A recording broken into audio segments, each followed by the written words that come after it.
Ulipokuwa unasalitiwa sana kwenye mahusiano kipindi bado uko binti, hii haikuwa inakupatia tu stress za muda, lakini ni stress ambazo zilienda mpaka kwenye mfumo wa uzazi.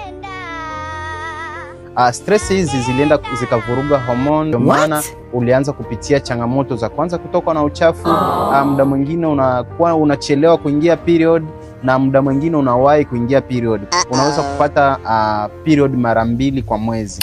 Lakini hii ni changamoto ambayo haikujileta yenyewe, lakini ilisababishwa pale ambapo ulikuwa unasalitiwa sana kwenye mahusiano na unakuwa unapata stress, na hii stress ikaingia moja kwa moja kwenye mfumo wa uzazi. Ndio maana unapitia hii changamoto ambayo unaipitia kwa sasa ya kutafuta mtoto kwa zaidi ya miaka 3, lakini unashindwa kufanikiwa kupata mtoto. By the way, nimekuwa nikiwasaidia wanawake wengi sana ambao wamefanya miaka 5, miaka 6 kwenye ndoa bila kupata mtoto. Ikiwa na wewe pia unapitia changamoto hii, usikose kunitafuta ili tuanze program ambayo itakusaidia kuondokana na changamoto ambayo unaipitia na hali yako itarudi kama kawaida. Kumbuka, kulinda afya ni kuokoa maisha.